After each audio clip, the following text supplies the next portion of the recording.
They dismissed me as just an unassuming elder, a man with a modest plot and a weathered entrance. Consequently, their colossal vehicles repeatedly encroached upon my property, exhibiting neither deference nor apology.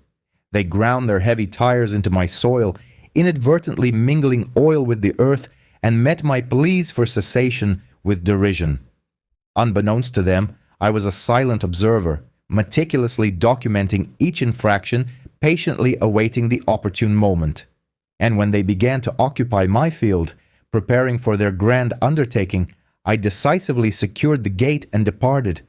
Their ensuing panic, their vociferous protests, their threats of legal entanglements all proved futile.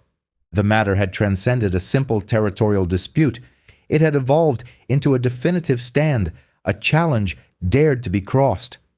It all commenced on a Tuesday morning, carrying the sweet fragrance of newly mown grass, subtly interwoven with the acrid fumes of diesel.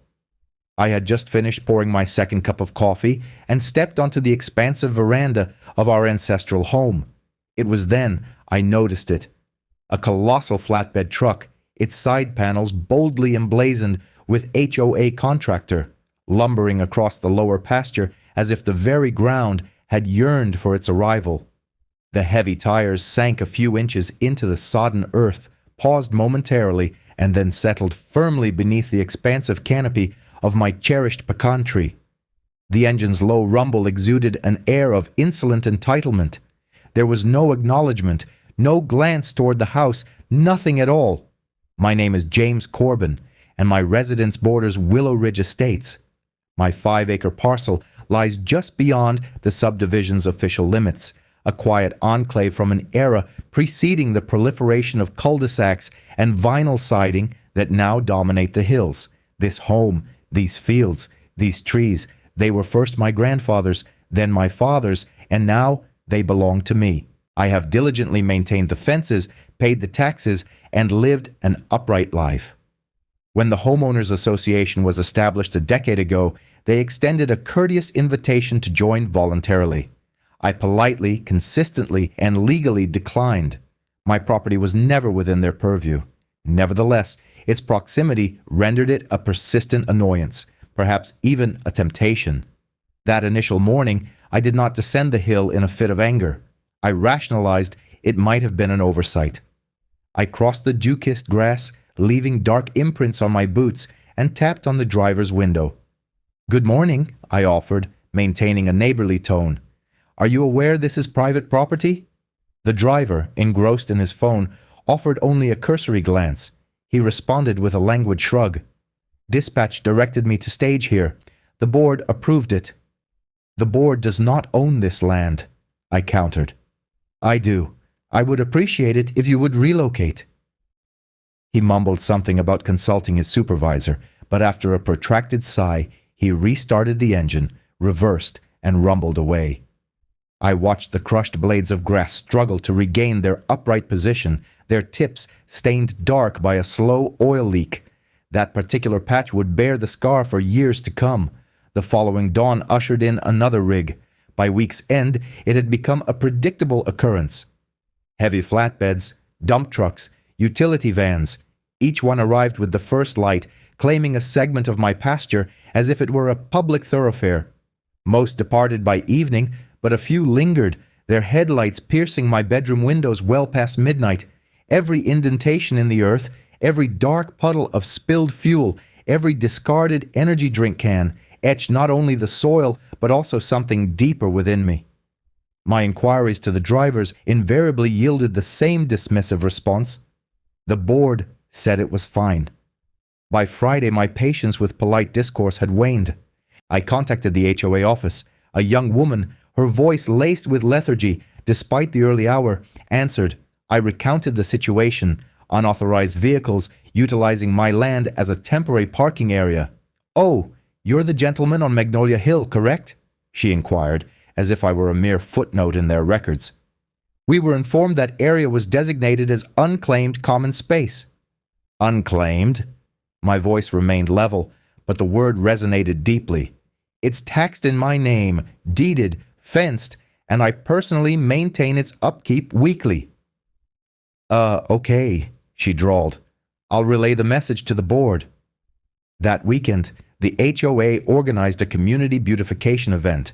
The whirring of chainsaws filled the air, volunteers clad in matching polo shirts descended upon the neighborhood fringes, and contractors arrived with wood chippers, dumpsters, and ample supplies of mulch.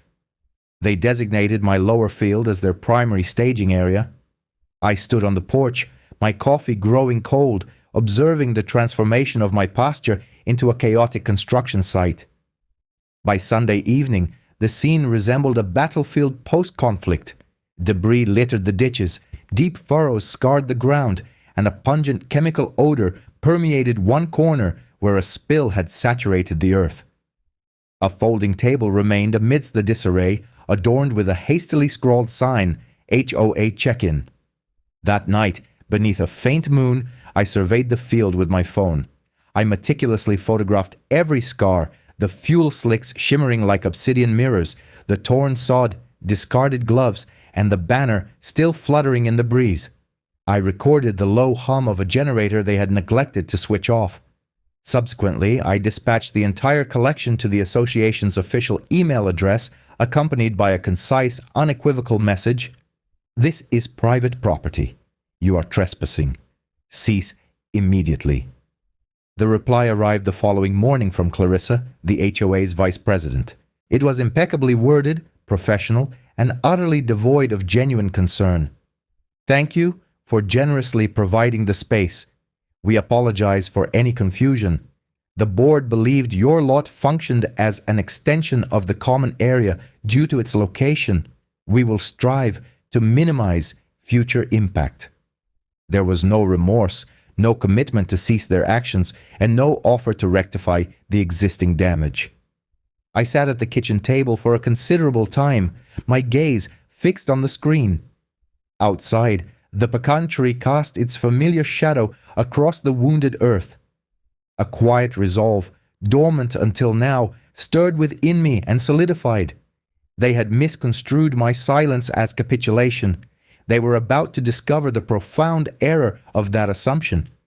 The morning after Clarissa's email, I drove into town, a simmering indignation fueling my actions. At City Hall, I meticulously gathered every available public record: the original plat map from 1953, survey markers, tax receipts dating back decades. I secured 5 certified copies, each officially stamped and sealed. One was immediately placed in an envelope addressed to the HOA's registered office. The remainder were filed in a folder that steadily grew in thickness. Upon my return home, I installed a motion-activated trail camera high in the branches of an oak tree, providing an unobstructed view of the primary access to the pasture. Its discreet olive-drab casing concealed no infrared glow at night, and it transmitted directly to an application on my phone. The very next dawn, it proved its worth.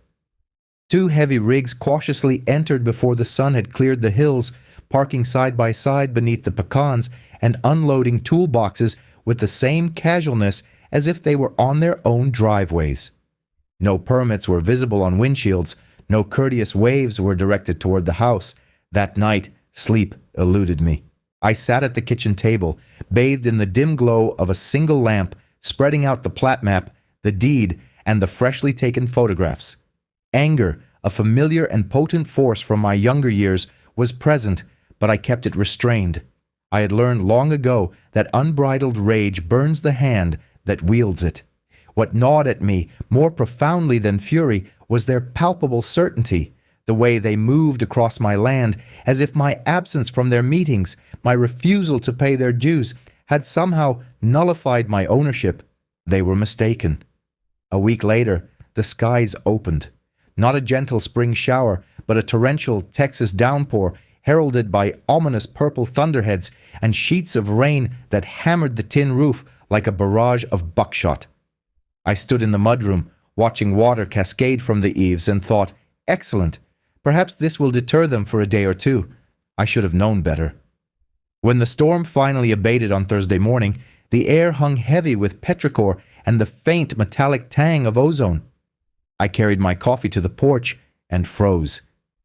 3 massive flatbeds were situated deeper in the field than ever before, partially submerged in fresh mud, their cabs still slick with moisture. They must have navigated the terrain during the height of the downpour, their headlights cutting through curtains of rain, their tires churning the soft earth into deep, unsightly ruts.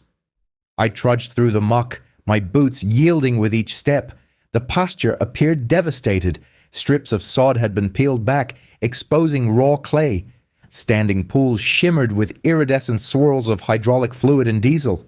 One driver, glancing up from his newspaper, met my gaze and offered a lazy two-finger salute from his hard hat, as if we were old companions sharing a private joke. I did not bother to speak this time. Words had proven entirely ineffectual. That evening, I meticulously measured the deepest ruts with a steel tape, 10 inches, 12 inches in places. I photographed the shattered sprinkler heads, the patches of once lush Bermuda grass, now reduced to barren earth. I documented everything with precise dates and timestamps. Subsequently, I drafted another email, more concise and colder than the last. Cease and desist. You are causing documented material damage to private property. Attached were 23 high-resolution images and a marked-up satellite overlay clearly delineating the exact property lines. Clarissa's reply arrived within the hour, polished to a corporate sheen. We appreciate your feedback and are coordinating with contractors to optimize logistics. Given the adjacency of your parcel to Willow Ridge common areas, limited temporary staging may be required. Thank you for your continued understanding. Continued understanding. I reread the phrase 3 times, feeling it settle in my gut like a heavy stone. Later, alone in the quiet house, I accessed the trail camera recordings. At 4:13 a.m., 2 rigs entered, their headlights deliberately dimmed to avoid detection. At 5:45, a third followed. At 6:10, a man in a reflective vest, clutching a clipboard like a banner of authority, strode across the field, indicating parking spots beneath my trees as if directing traffic in a shopping mall lot. I saved every frame. The following morning, I drove to the county clerk's office and met with Melinda Hayes, an old friend who had spent 2 decades honing her investigative skills on public records. I slid the folder across her desk. HOA contractors are treating my pasture like their personal equipment yard, I stated. I've warned them, and they persist. She flipped through the photographs. Tire scars, fuel slicks, time-stamped stills of vehicles crossing the boundary marker. Her eyebrows rose slightly. You have certified plats, 5 copies, video evidence, 3 cameras now, all date-stamped. Any chemical spills? I pointed to a photo of iridescent runoff. That's situated 20 yards uphill from an aquifer recharge zone. Melinda leaned back, crossing her arms. James, you have more than a grievance. You have a textbook case. With her expert guidance, I drafted a formal notarized notice of trespass and property damage, citing the relevant Texas statutes, chapter, and verse. I dispatched it via certified mail, return receipt requested, to the HOA's legal address. Then I returned home and waited. Days turned into another week. The rigs continued to arrive, bolder now, parking further into the field, closer to the wildflower meadow my daughter and I had lovingly planted years prior, the ground compacted under their weight until it felt akin to walking on asphalt. Water pooled where it never had before. My irrigation lines began to falter in the low spots they had created, but the most profound blow was not the machinery or the mud, it was the grass. That pasture had been my father's pride. After his passing, I had reseeded every inch myself, carefully unrolling sod under a scorching August sun, watering it by hand until it took root. My daughter had learned to ride her bicycle there, her training wheels clattering over the gentle slope. We had flown kites, searched for arrowheads, and built blanket forts beneath those very pecan trees. The soil held memories as tree rings hold years. Now it lay flattened, poisoned, scarred. One quiet Sunday, I walked the entire lower field with a notebook and calculator, mapping every damaged acre, estimating repair costs. Topsoil, irrigation system fixes, reseeding expenses. The tally climbed past $8,000 before I stopped counting the intangible losses. I drafted one final notice, this one titled, "Intent to Pursue Civil Remedy," and delivered it through every available channel, email, certified mail, and hand delivery to the HOA office, where a startled intern accepted it with wide eyes. Then I returned home, stood in the center of the ravaged meadow, and made a solemn promise to the land itself. No more appeasement, no more waiting for permission to defend what was unequivocally mine. If they insisted on using my pasture as their staging area, they were about to learn firsthand what it felt like to be unable to depart. Monday morning dawned with the familiar low growl of diesel engines vibrating through the floorboards. I had no need to look out the window. I knew they had returned.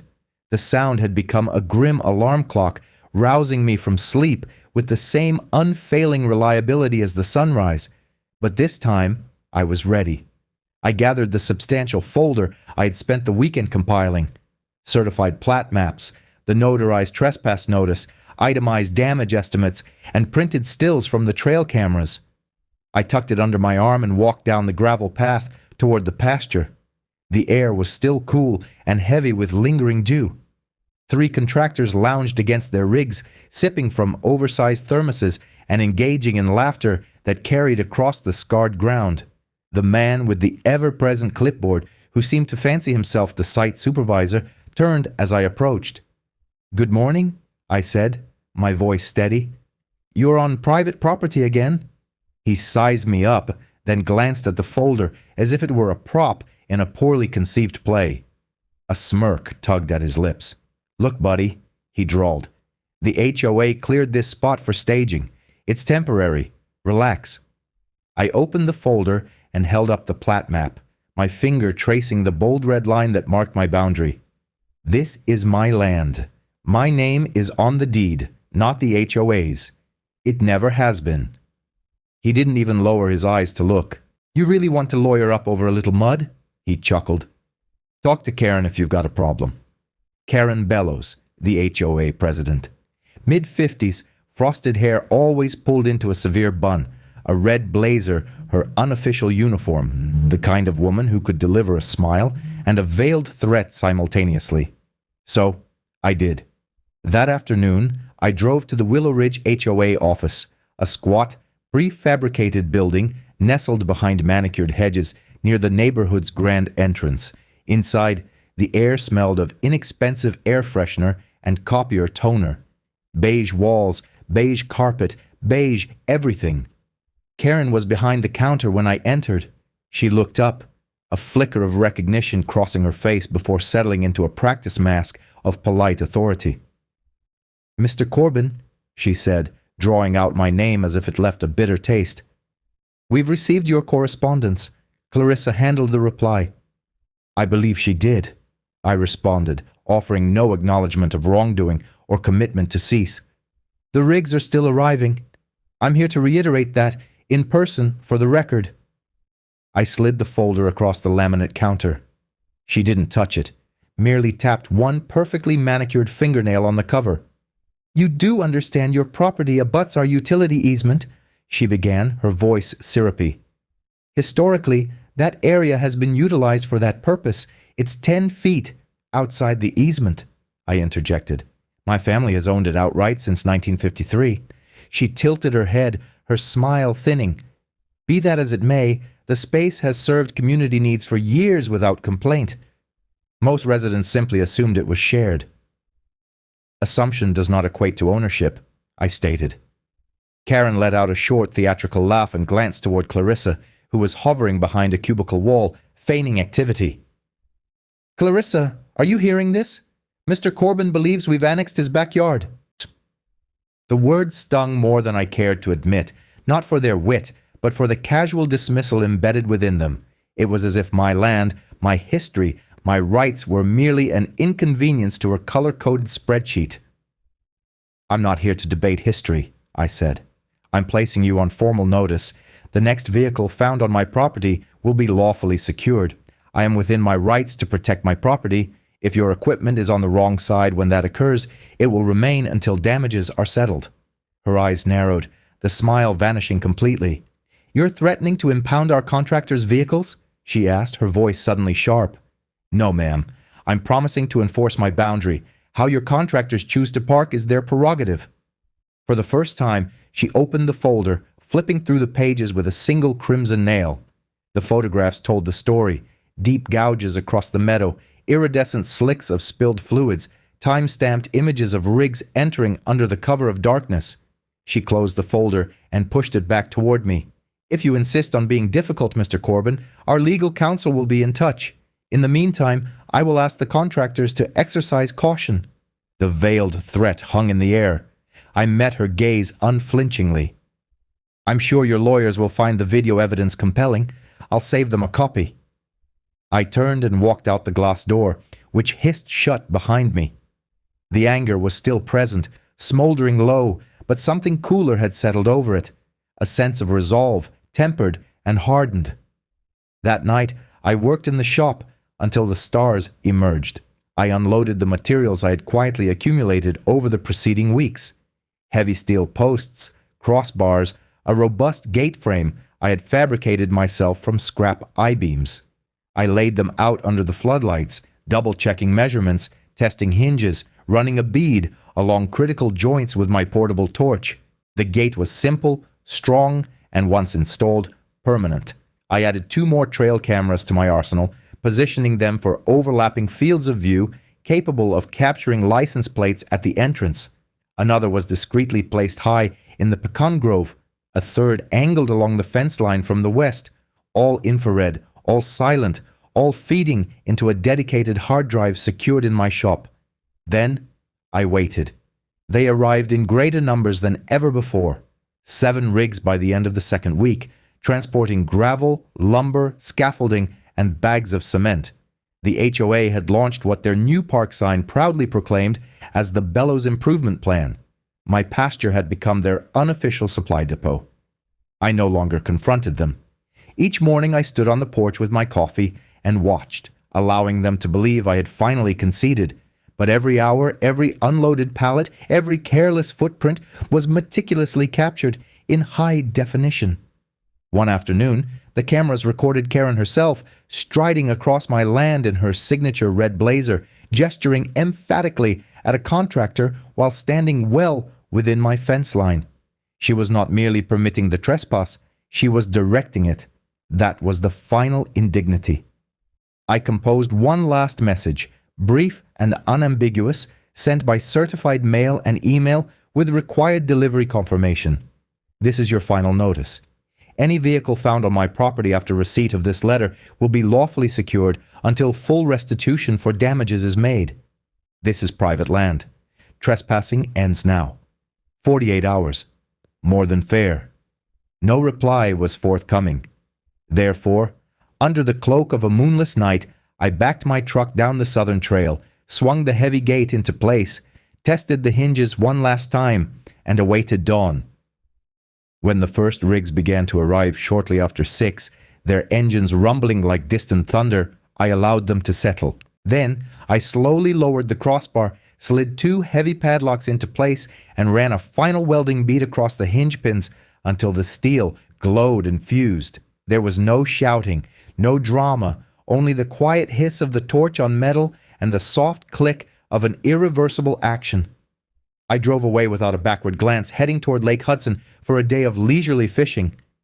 By dusk, my phone displayed 19 missed calls and a single, furious text message from Karen Bellows. "This is illegal. You will regret this." I smiled at the screen, then switched the phone off and cast my line into the still water.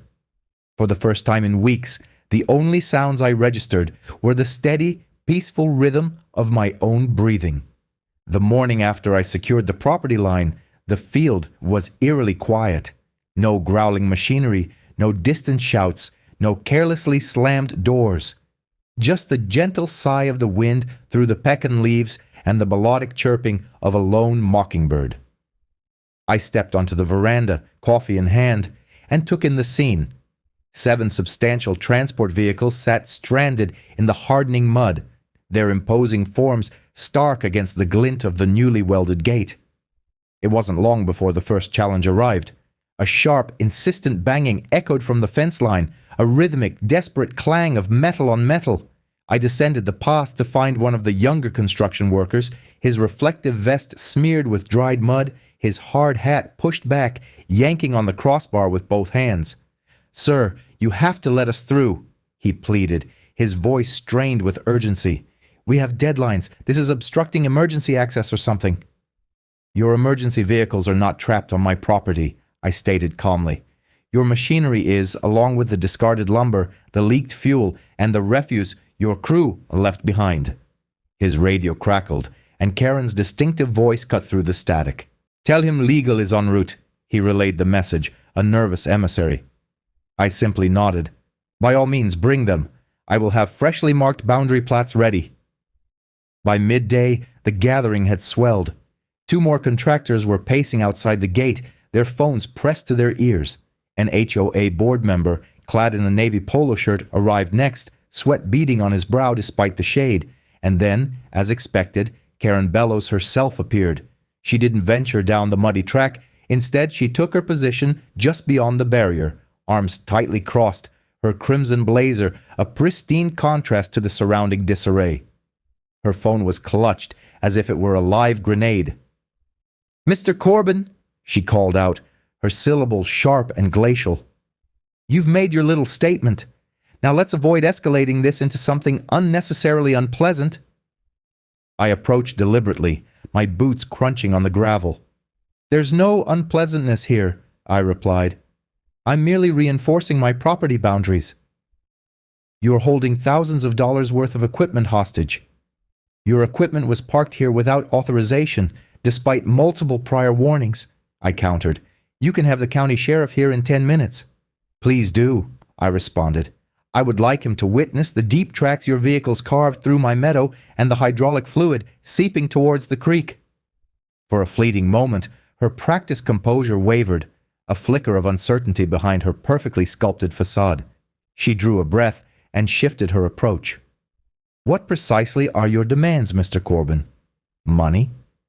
"A public apology," I stated. "This sort of maneuver will not reflect well when it comes before a judge."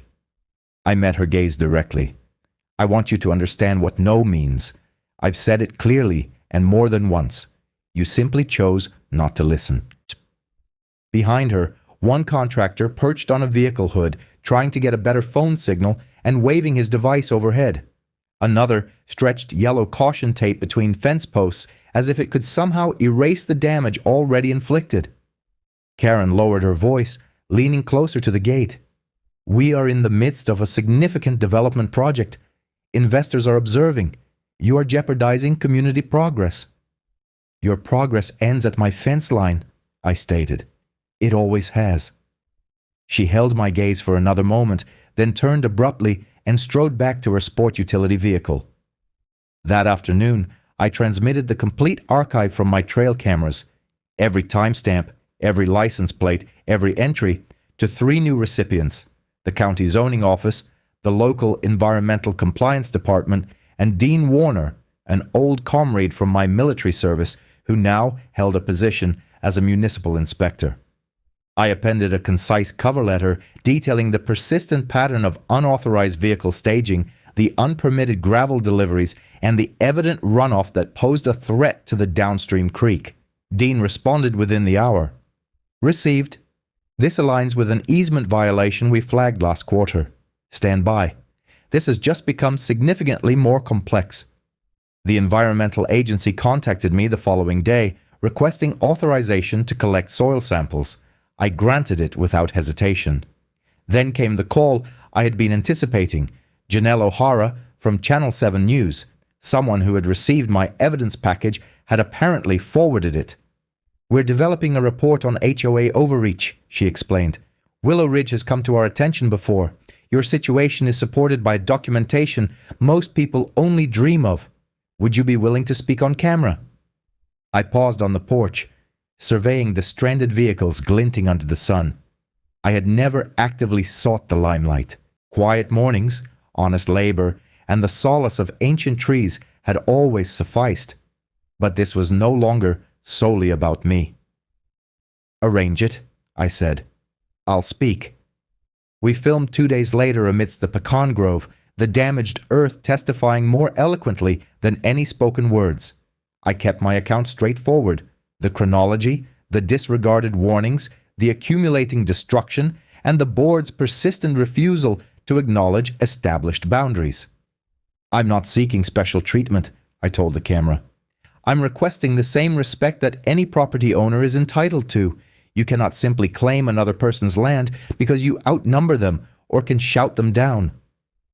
The segment aired that evening.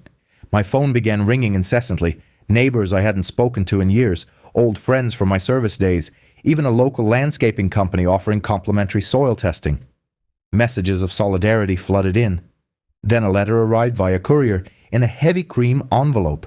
It was Karen Bellows's personal stationery. Mr. Corbin, it began. Recent media coverage has unfortunately amplified a local issue beyond reasonable proportions. In the interest of community harmony, the board extends an invitation for a private discussion toward an amicable resolution prior to any further legal proceedings. Respectfully, Karen Bellows, President, Willow Ridge HOA. I read it once, folded it neatly, and set it aside. They were not seeking harmony. They were desperately attempting to regain control, but that control had already slipped away.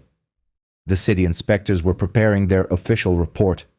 The news cycle was shifting, and the heavy vehicles remained precisely where the contractors had left them, silent testaments to a boundary that had finally been upheld. I walked the perimeter that evening as the sun bled hues of orange across the horizon. The ground bore its wounds, undoubtedly, but it was mine once more. Quiet, undisturbed, and for the first time in months, I slept soundly through the entire night. The heavy equipment remained impounded for another full week, baking under the relentless Texas sun. Their tires sank deeper into the softening earth as the mud dried and cracked around them, resembling ancient pottery.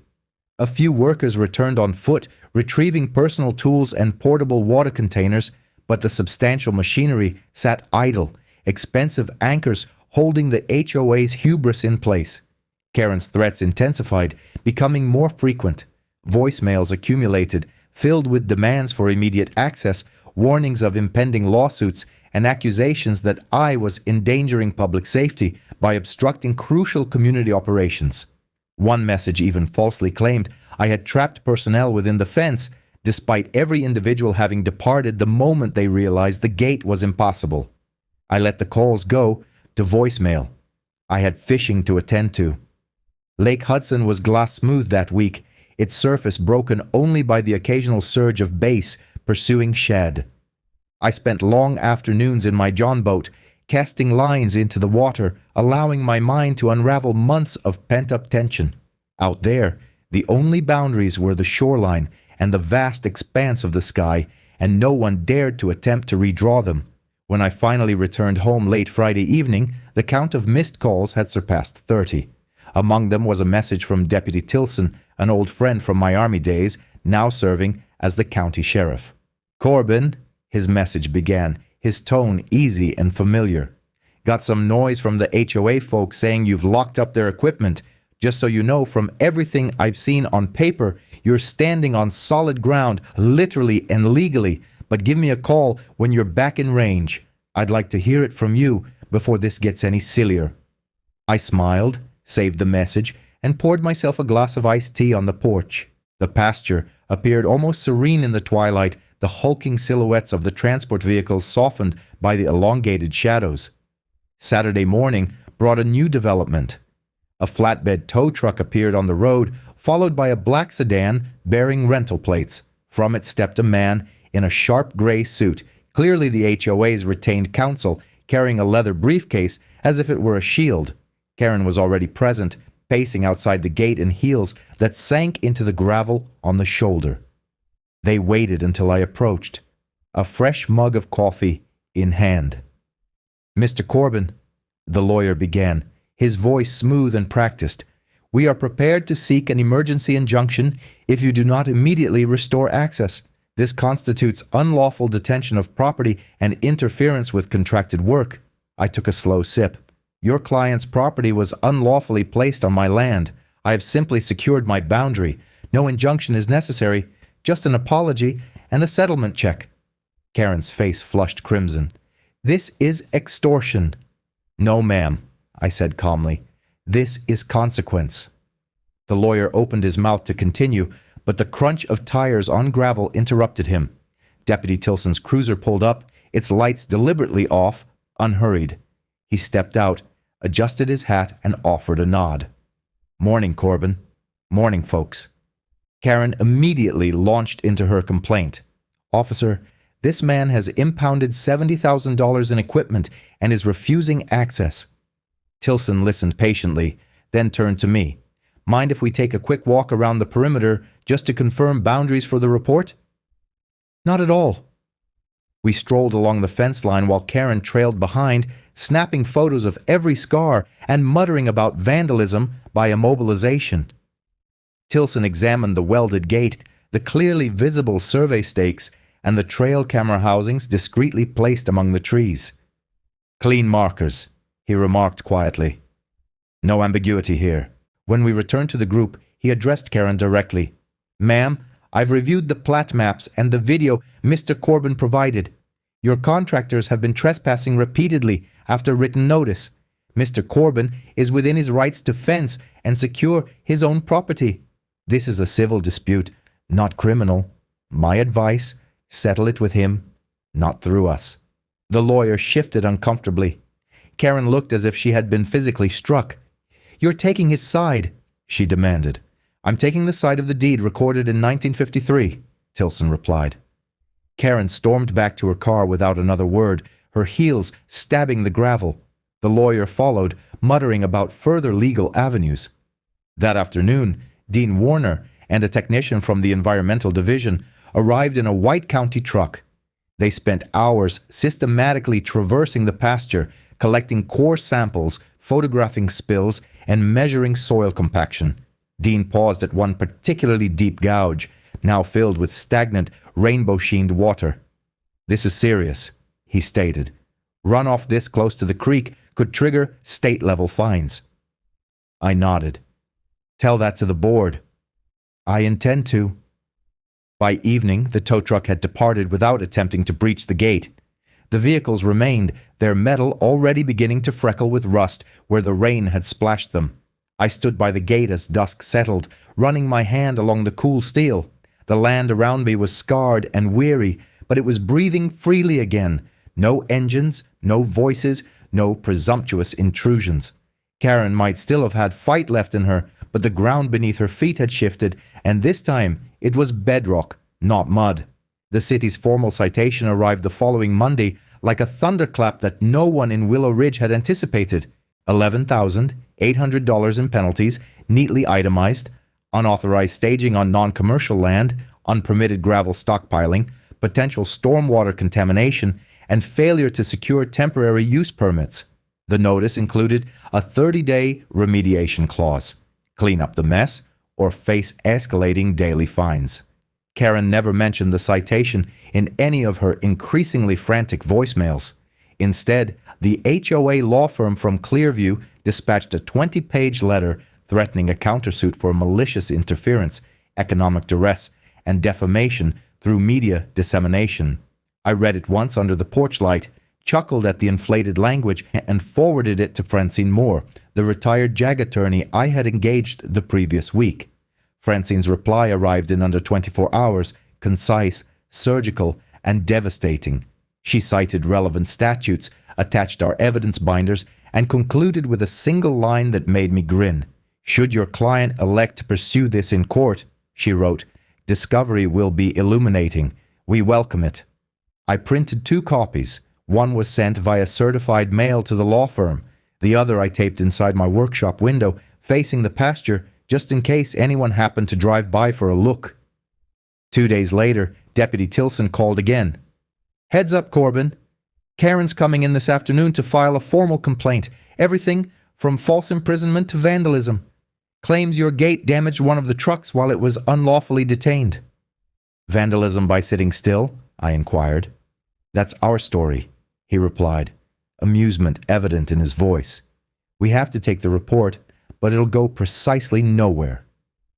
Sure enough, just after lunch, a sheriff's cruiser rolled up the drive, followed by Karen's white sport utility vehicle. Tilson stepped out first, followed by a younger deputy I didn't recognize.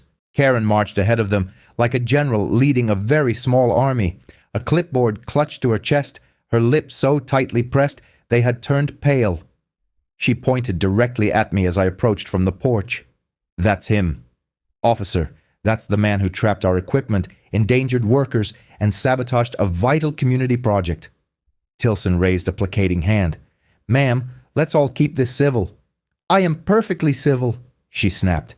"He detained over $70,000 in assets, refused all communication, and distributed doctored footage to the media to slander the board." The younger deputy glanced at me, his eyebrows raised in a silent question. Tilson turned to me. "Mind if we walk the boundary one more time just to close the loop on the report?" We set off along the fence line while Karen followed at a distance, her heels sinking, her phone camera recording everything. She stopped every few yards to photograph tire scars, muttering about evidence of retaliatory damage. At the deepest gouge, now crusted over with dried clay, she held up her phone triumphantly. "See this contamination caused directly by the forced immobilization of our vehicles." Tilson studied the photo, then the actual ground, then her. "With respect, ma'am," he said, "this spill predates the gate. It's from your equipment. Mr. Corbin didn't pour it. So, you're refusing to arrest him?" "I'm stating facts," Tilson replied. "Your contractors trespassed after multiple documented warnings. Mr. Corbin secured his property legally. This remains a civil matter. You're welcome to pursue it in court." Karen looked ready to explode. She turned to the younger deputy. "I insist on charges." The deputy cleared his throat. "Ma'am, criminal charges require a crime. What we have here is a property dispute. You'll need to file in civil court." Her face went from red to purple. She spun on her heel and stormed back toward her vehicle, shouting over her shoulder, "This isn't finished." Tilson watched her depart, then turned to me with a half smile. "She'll either drop it or dig herself deeper. My money's on deeper." I thanked him, shook both deputies' hands, and watched the cruiser pull away. That same afternoon, Dean Warner returned with the lab results. We stood in the middle of the pasture while he flipped through the report. "Diesel range organics above acceptable limits in 3 samples," he stated. "Trace hydraulic fluid in 2 more. The creek's still clean for now, but this is enough for the state DEQ to open their own file if we push it." "Push it," I said without hesitation. He nodded, already in motion. Janelle O'Hara from Channel 7 aired a follow-up segment that night. The camera lingered on the empty scars where the vehicles had sat, then cut to file footage of Karen's confrontation with the deputies, recorded by a neighbor's phone and now circulating online. The anchor's voice was calm, but pointed. The Willow Ridge HOA, already facing city fines, now contends with a $37,000 civil claim from homeowner James Corbin, who alleges months of unauthorized use of his land. Social media lit up. Someone clipped Karen's meltdown with dramatic music. Aho's Corbin trended locally for 2 straight days. I didn't feed the fire. I didn't need to. The evidence spoke louder than any meme. A week later came the invitation I hadn't expected. An email from board member Richard Clemens, not Karen. "Mr. Corbin," it read, "the board invites you to address the membership during public comment at next Thursday's town hall meeting.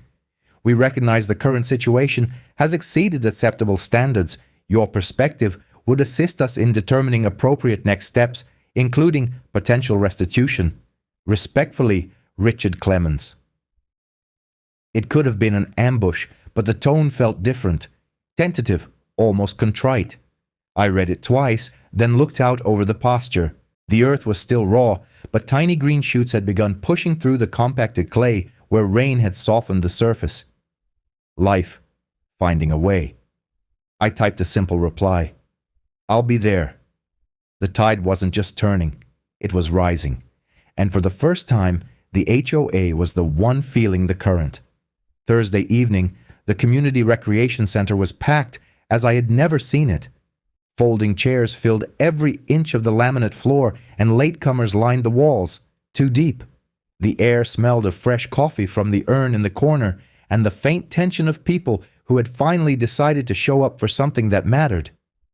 Karen sat ramrod straight at the long board table on the dais, her red blazer buttoned to the throat, her hands folded so tightly her knuckles had gone white. Clarissa was to her left, eyes fixed on a laptop screen. Richard Clemens, tall and silver-haired, the one who'd sent the invitation, presided at the center microphone. He looked like a man carrying a weight he hadn't asked for. When the agenda reached public comment, Richard's gaze swept the room and settled on me. Mr. James Corbin has requested time to speak. A murmur rippled through the crowd. Phones rose discreetly. I stood, feeling the old hitch in my knee from a long-ago bad landing, and walked to the podium. The room quieted until I could hear the hum of the overhead fluorescent lights. "I didn't come here tonight looking for applause or headlines," I began, my voice steady.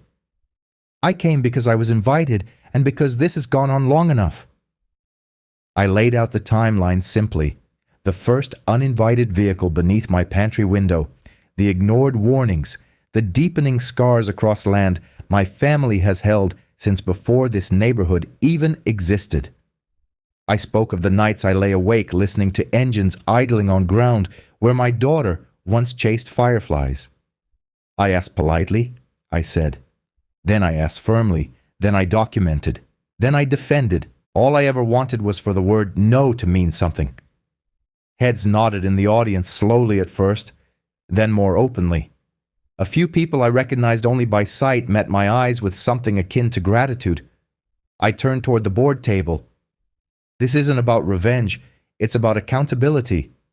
Not just for me, but for every resident here who's ever felt steamrolled by a fine, a letter, or a decision made without their voice. When I sat down, the applause started small and scattered, then swelled into something solid and sustained. 3 more speakers followed. A retired teacher spoke of being cited for a bird feeder that was not in compliance with aesthetic standards. A young father described threats of lines over a backyard playset that extended 6 inches past an invisible line. Sharon Whitcomb, the grieving spouse who resided a couple of streets away, stood with her hands quivering, recounting how she'd cleared every single potted plant from her veranda following a solitary citation, leaving her too intimidated to contest the committee. Each narrative dropped like a stone into calm water, its ramifications spreading outward. Once the public commentary period concluded, Richard cleared his throat. "The committee has engaged in considerable deliberation," he stated. "We acknowledge a series of significant oversights in our management of the construction staging and in our interactions with Mr. Corbin." Karen's gaze remained fixed forward, her jaw tight. Richard proceeded. "Effective immediately, the committee extends a formal and public apology to Mr. James Corbin for the unauthorized utilization of his private property, for the damage incurred, and for our failure to address his concerns with the promptness and deference they warranted." A collective exhalation swept through the assembly. Cameras flashed. "We assume complete accountability?" He continued. "The association will settle Mr. Corbin's civil litigation claim in its entirety. We have earmarked funds from the discretionary budget to cover full restoration, topsoil replenishment, repairs to the irrigation system, and long-term oversight," he added. "Furthermore, we are revising the Homeowners Association policy to explicitly forbid the use of any land not belonging to the HOA for association activities, with violations punishable by immediate committee sanction, including potential removal." Gasps rippled through the room. 2 committee members shifted uneasily. One stared at the floor. The ensuing applause this time was more resonant, tinged with evident relief. Richard extended the microphone to me once more. I rose again. "I accept the apology," I declared, looking directly at Karen. For the first time that evening, her eyes met mine, steady but devoid of their customary defenses. "Not because it negates what transpired," I continued, "but because it signifies something important to everyone present. Who among us hasn't felt diminished when confronting a system that has lost sight of its purpose to serve people, not the other way around?" The room erupted in a wave of sound. As the meeting adjourned, neighbors approached. Some were familiar faces, most were not. Handshakes were exchanged, shoulders were clapped. One woman pressed a handwritten note into my palm, expressing her gratitude for instilling the courage to contest her own penalty. A young man inquired if he could assist with reseeding in the spring. Karen lingered near the dais, methodically gathering papers. Once the crowd had dispersed, she approached me. "I hadn't anticipated this outcome," she remarked softly. "Nor had I," I replied. "But this is how it unfolded."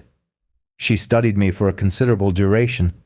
"We had perceived you as merely the quiet resident on the hill, out of sight, out of mind." "That was the miscalculation," I responded. "Quiet does not imply absence, and solitude does not equate to weakness." She offered a single, barely perceptible nod, then turned and departed without another word. Outside, the night air was cool and refreshing. I stood beneath the illumination of the parking lot lamps, inhaling deeply. The burden I had carried for months felt lighter, not gone entirely, but now distributed amongst many. The land would mend, so too would the community, and for the first time in a significant period, the future seemed like a prospect worth striving for.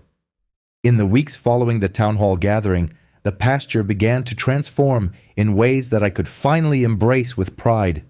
Sharon Whitcomb was the first to arrive one Saturday morning, her aging pickup truck rattling up the driveway, her teenage grandson beside her, and a flat of bluegrass plugs in the truck bed. She stepped out, wiped her hands on her denim trousers, and simply stated, "I've brought starters. Thought you might appreciate some help restoring greenery to this soil." I offered no argument. We knelt together in the largest area of disturbance, pressing each plug into the softened earth while her grandson transported buckets of compost from the truck. By midday, 2 additional neighbors had arrived. Paul Martinez with a delivery of mulch and the television crew from Channel 7, who, having followed the story, offered complimentary soil amendment services. No one requested remuneration. They simply worked. Conversation was minimal. Labor was abundant. The sounds of shovels digging into the earth, the gentle thud of mulch bags hitting the ground, the occasional burst of laughter when someone stumbled in residual mud. It felt as though the land itself was attentive, healing in tandem with us. By late afternoon, the most severe depressions had been filled and leveled. Tiny green shoots were already emerging from where we had planted the plugs.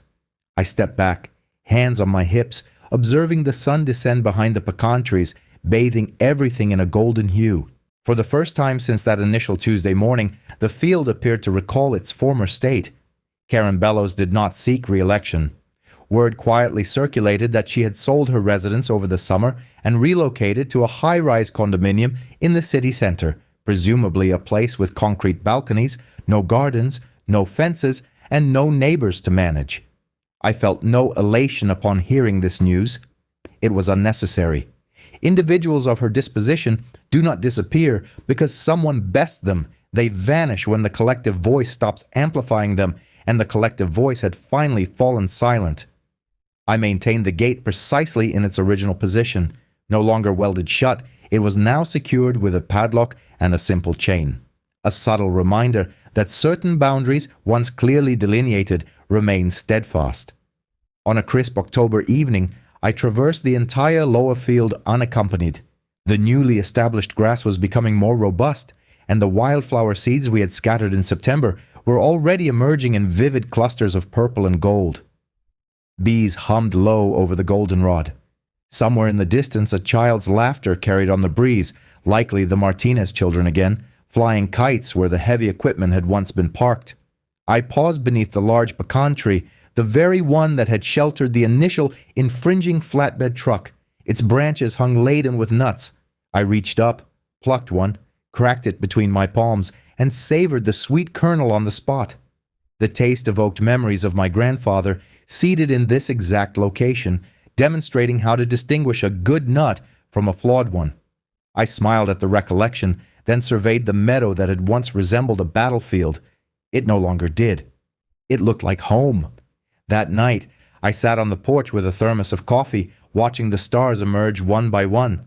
The The trail cameras remained installed, but I hadn't reviewed the footage in weeks. There was no necessity. The only entities crossing my property line now were deer at dawn and neighbors who initiated contact politely.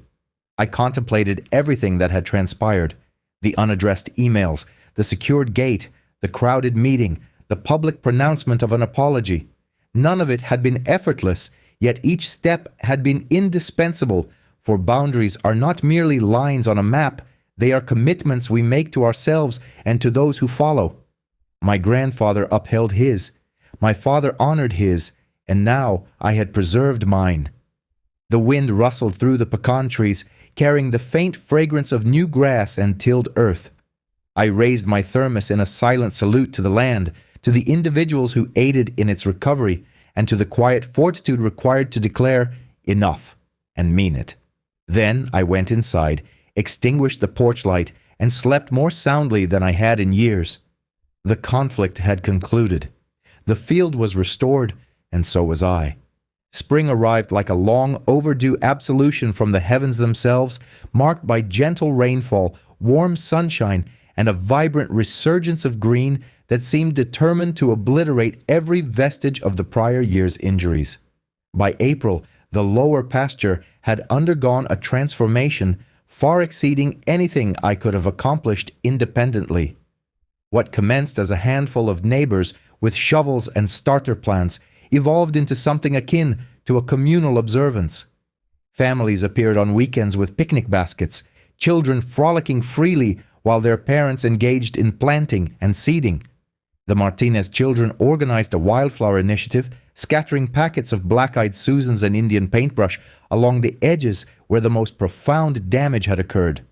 A local nursery, moved by the ongoing media coverage, donated truckloads of indigenous pollinator species, including coneflowers, blazing stars, and milkweed tall enough to conceal a kneeling child. I observed from the porch on most days, coffee in hand, allowing them to undertake the work. Occasionally, I would descend to offer assistance or to clarify the former location of the boundary fence. However, for the most part, I permitted the land to communicate its needs. It had endured the devastation with quiet patience. Now it absorbed the care as if it had been parched for years.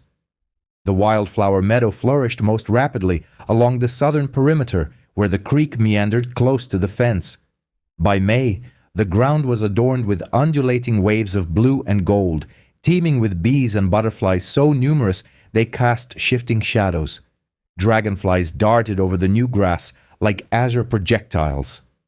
On tranquil evenings, the air carried the sweet, almost citrusy aroma of blooming milkweed, potent enough to reach the porch.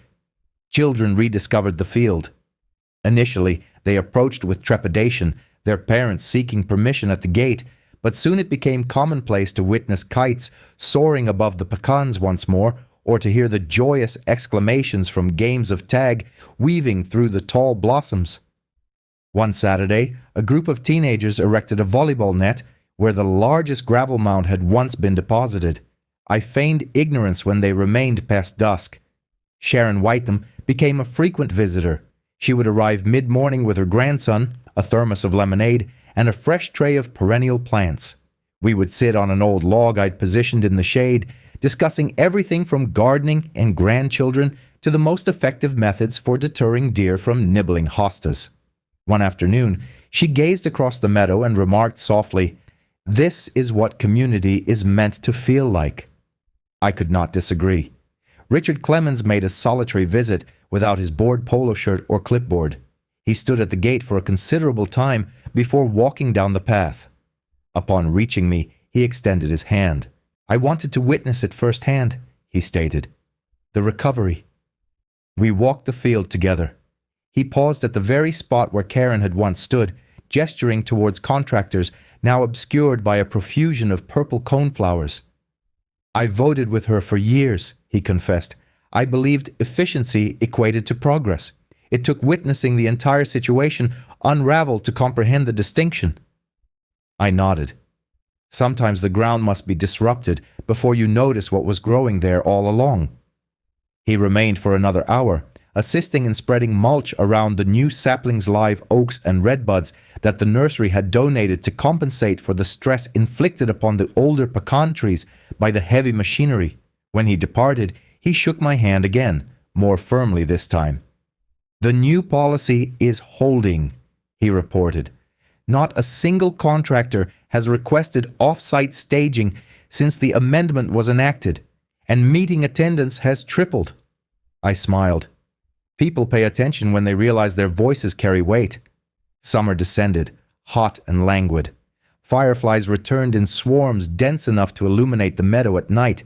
I would sit on the porch until the stars appeared, listening to the cicadas and the occasional bursts of laughter from neighborhood children still chasing each other through the grass.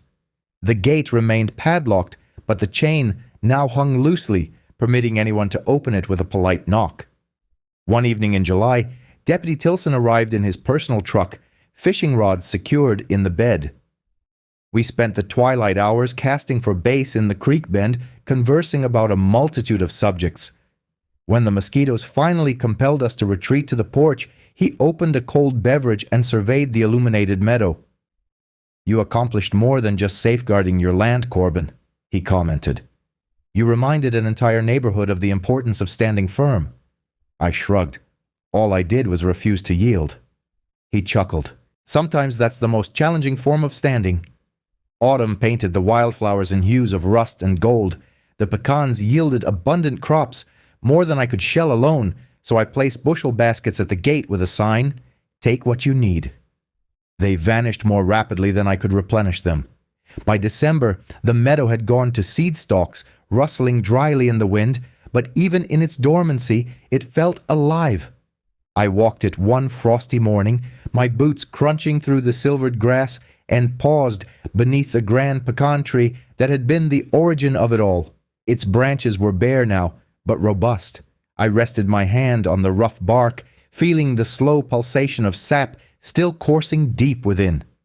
The land had shown forgiveness more swiftly than I had anticipated. So had I. That night, a light snow dusted the hills, the uncommon kind that lingers just long enough to imbue everything with a sense of renewal. I stood on the porch, watching snowflakes drift through the porch light, settling gently upon the meadow like a quiet benediction. Somewhere in the distance, a child's laughter carried clearly across the still air. I raised my coffee cup in another silent toast. To boundaries preserved, to wounds healed, to a home that was once again entirely mine.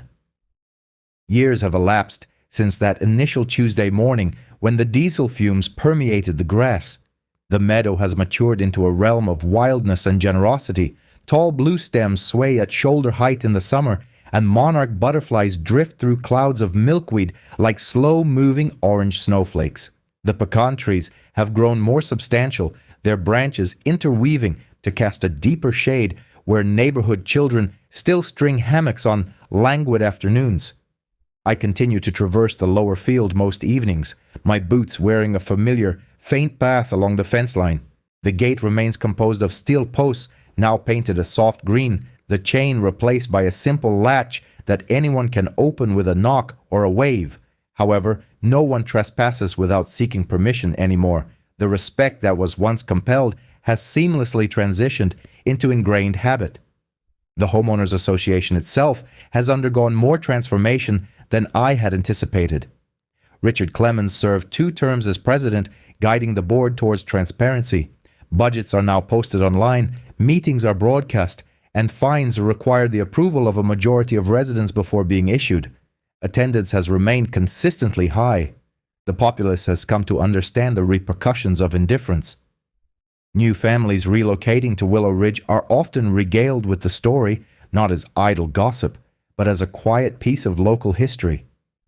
Ask Mr. Corbin about the meadow, parents advise their children when they point to the wildflowers visible from the road. I have never sought election to the board. When someone inquired, half in jest, I dismissed the notion with a laugh. My place is here, on this side of the fence, tending to what my grandfather initiated and what a community has helped to reclaim. Sharon Whittam passed away 2 winters ago. We interred her on a hill overlooking a similar wildflower field she had helped seed in the community park. Her grandson, now taller than I, still visits every spring with a tray of new plants and anecdotes about his grandmother's unyielding nature. She said you taught her how to stand her ground, he informed me last April, pressing a shovel into the soil beside mine. I did not correct him. Some lessons resonate far beyond our immediate awareness. Deputy Tilson retired last year. We went fishing on Lake Hudson one final time before he relocated north to be closer to his grandchildren. He remarked, "You realize, Corbin, most individuals would have either sold the land or pursued quiet legal recourse. You transformed a confrontation into something more significant." I shrugged, reeling in an empty line. "The land didn't require a lawsuit. It needed witnesses." He nodded in understanding. "These days I spend more mornings on the porch than in the workshop. The coffee retains its familiar taste, strong, slightly burnt, but the view has softened. Deer graze at the meadow's edges at dawn. Red-tailed hawks circle overhead. And occasionally, when the wind shifts just so, I catch the sound of children's laughter, weaving through the tall grass where heavy vehicles once scarred the earth. The scars themselves have vanished, not merely concealed, but truly gone. The soil has been turned and enriched. Seeds have been scattered and nurtured. Time has performed its most effective work. If one did not know where to look, one would never suspect that anything violent had transpired here. Yet I know, and that knowledge is its own form of serenity. On a cool December evening, the kind where the sky deepens to an indigo hue, I stood early at the gate, observing the first stars emerge. A young couple strolled past on the road, pushing a stroller, pausing to admire the meadow, illuminated silver by the moonlight. "It's beautiful," the woman murmured softly. "It used to be a parking lot," I called out from the shadows, unable to resist. They turned, startled, then laughed when I stepped into the light. "True story," I added. "A long one, though." The man smiled. "We have time." So I recounted to them briefly, in the manner of a fireside tale, the sequence of events, the heavy machinery, the gate, the standoff, the process of healing. When I concluded, the woman gazed out over the darkened field, her eyes gleaming. "Thank you for keeping it wild," she expressed. I tipped my hat. "It wasn't solely me." They waved goodnight and continued down the road, the stroller wheels humming softly on the asphalt. I lingered a moment longer, my hand resting on the cool metal of the gate. The chain clinked gently in the breeze, a small, familiar sound. Boundaries, I have come to understand, are not always about exclusion. Sometimes they are about granting access to the right individuals. The meadow rustled behind me, alive and unapologetic. I turned towards the house, its porch light glowing steadily, and walked the path.